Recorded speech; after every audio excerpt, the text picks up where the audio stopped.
Hey everyone, this is Ryan B with Practical Forex Trading.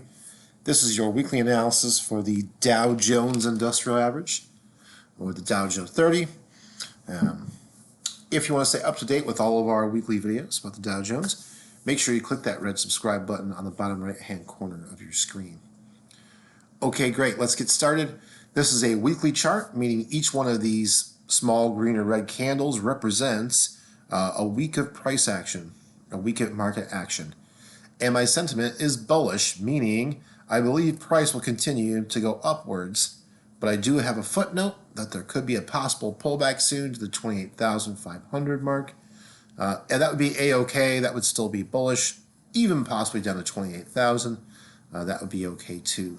Let's talk about why. Before we do that, though, I do want to point out the buying volume of the Dow Jones.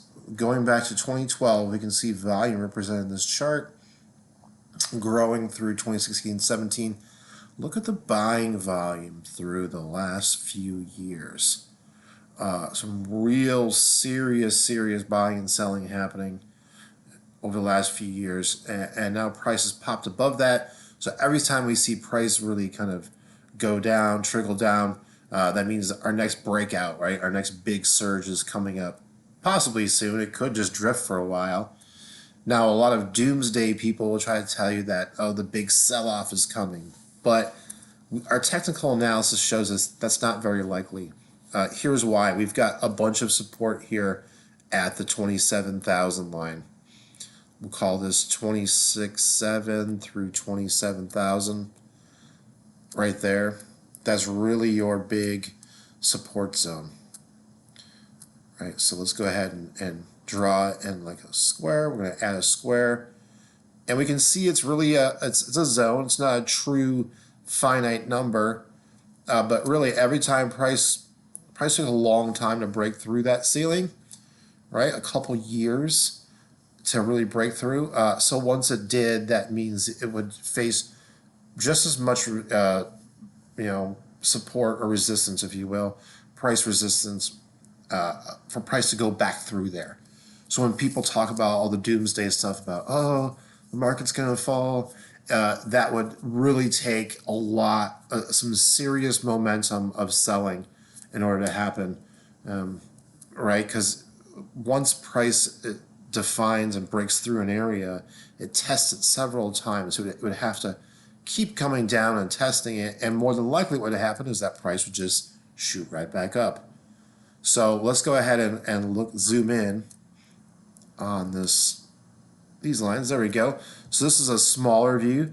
So we see, look at all this buying that happened here. Price is really kind of cooling out. Why? People are waiting for the next big buy. So that next good big buy could be here, right about this 28,000 mark. Right, so we can see this. See how these are kind of almost equidistant, the support and resistance? They're all about the same. It's not exact, but it's pretty close. So you can say, okay, well, there's my different zones. I can see price, and price is only here for a short time. And now price moved above. It's like a tabletop. And if we look at our daily candles, we can see that price tested that tabletop, that support, moved away. Tested it again, moved away. Now it's moving up. So even if it were to fall over, right, to 28,001, and just hang out for a bit, that's A-okay. That's still a bull. It still means in the long run, through the rest of the year, this average should continue to go up. So let's go ahead and add our moving averages. That's our simple moving average, meaning it's a smooth, if you will, a smooth moving average. We're going to do fast. We're going to do 20 inputs, so 20 days in this case because we're using a daily chart. Now, okay, here we go. This is interesting. We see price is crossing, price is kind of hanging right through here and fast. So if price were to continue to close below this, we would definitely see a return to this 28,100 mark, which would make all kinds of horrific headlines in the news, but really, technically, it's very sound. So let's go ahead and draw another parallel channel, because for every large trend, there is a smaller parallel in a smaller time frame. Here we go. we can see price would actually, if it dip, would probably just come down to this 28,500, 600 mark. Let's go ahead and note that support line.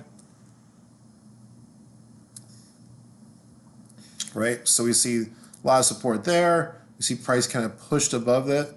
See, I can move my bar down because if I zoom in real close, I can see that these candles, the bodies close above or below this, and this, see it shot back down below this, but just for a bit.